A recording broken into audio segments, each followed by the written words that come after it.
the stuff that gets you excited about doing this? Because Yeah. I mean, the amount of things that you've tackled is amazing. Yeah, I mean, there's two pieces. One, the part of being a really big, difficult piece is overwhelming. Okay, so you get a piece that's bigger than a motorcycle and not as big as a car. It takes a long time, 6 months. I've only got about a month to do it. So that's a little overwhelming. It'll come in, and if there's a lot of pieces and parts, the challenge of making it work, let's decrepit and won't work, then that's a tough one too. You know, then how are you going to get it done in time and all this stuff? But at the same time, I won't say no. I don't want to say no. I want to keep going with these things.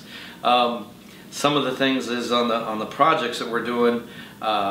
There's different stuff on some of the episodes that you're going to see that are coming up, or you'll see quizzes. You'll see us I'm starting to tell people what the best way that I think to restore something. I'll give them hints and help and stuff like that. So that's a real cool aspect of the show that's coming up. Some of the pieces that are going to come in are going to be one of a kinds. Wow. We have some things coming through. I got a vacuum that I did.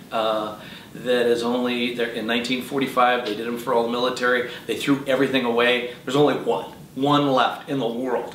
So that's pretty cool to be able to have a piece of that. It didn't work, and now we're trying to make it work. We're almost there. So when the episode airs, it'll be a thrill to be able to get that done. Wow, that's crazy. I mean, are there any things you haven't done?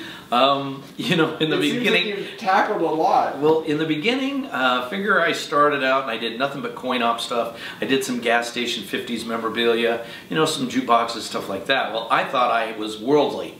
Well, that's a joke. I mean, you figure one season has 52 different pieces in it.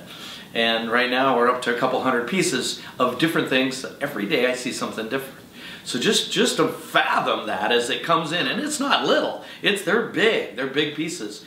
And the thing is that stuff that was engineered back in the 40s and the 50s and the 30s, you really can tell how it was built.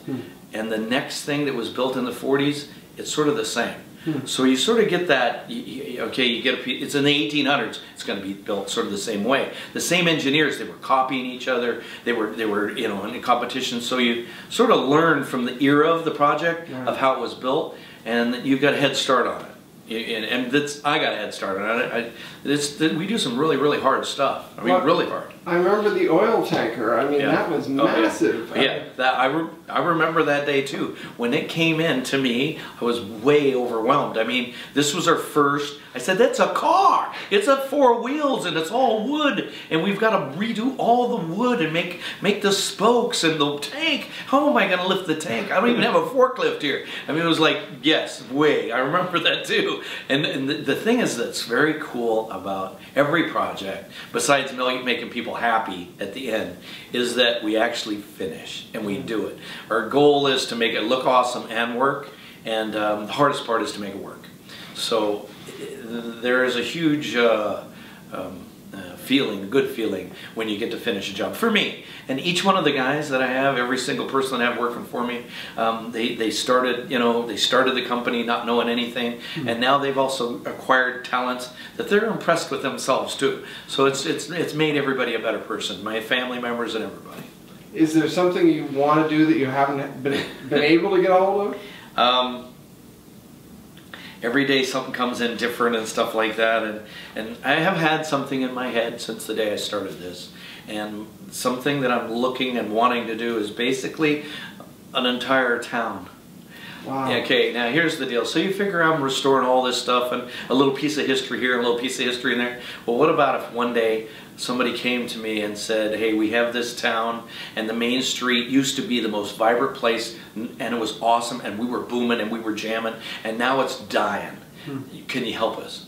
Oh, I would just love to go in there, take their little boardwalk and redo their bank and their 5 and dime and just bring it back to life again, to where the whole town thrived from that, you know, from that experience. And now everybody's involved, and I get to do a lot of real cool things, and I got to be part of it. So that's my little, hey, one day I get to do that. That would be very cool. Very cool. So how did you start? Like, what was the first thing that started you thinking, okay, I want to fix these things? My story is that when I was 9, my dad gave me a bicycle. and he basically got it out of the dumpster. Okay, he brought my brother and myself a bike, and it was destroyed. And I remember him telling me that if you want to appreciate something, you've got to do it yourself. I'm not going to buy you a bike like Billy down the street. You're going to do this. You're going to do it yourself. So he helped me, and he taught me how to take things and start from scratch, tear it apart. And I remember doing it. And then this is weird because I never really gave him all this credit. I mean, 10 years ago you could have asked me and I wouldn't have given him any credit. And the thing is the show's brought out, well, how did you learn how to do this? Well, my dad. He taught me how to work with fiberglass when I was 13. I wanted to race cars, so he got me this soapbox derby, got me into the program. So I started building my own car out of wood and fiberglass. I built it myself, and I raced down the hill, and I was part of that.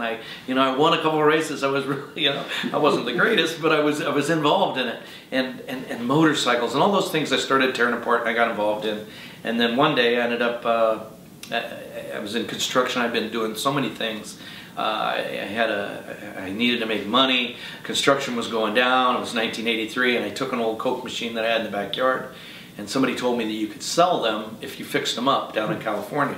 So I fixed it all up. I took it to California, and it just took off. I met a guy that wanted to buy it. I met some other guy that had a whole bunch to sell. I just put them together. I was the middle guy, working on it, building them, and it took off from there. And that's, I've been tinkering and fixing things my whole life. I enjoy it. So what's it like now teaching, next generations of people to do this as well? Because not only your staff, but it's became pretty. It's important to me. It's important. I get a lot of kids that watch the show, and it's important that I like that they like it. And I think teaching, I don't know. It's another thing that I've been doing. I did not know that I did, but I've taught people how to do things, and it means a lot because I think it's a dying thing, to be able to fix things. I think a lot of people through the years I've heard all kinds of stories about this guy had a store, and he used to be the guy in the little town that everybody took their lawnmower to and everything, and that's gone. You go down the streets, you can't find those guys. That fix guy's no longer there. And I think it's important to fix some of this stuff, because sooner or later our dumps are going to be full. We can't throw stuff away anymore. We're going to need to fix what we got.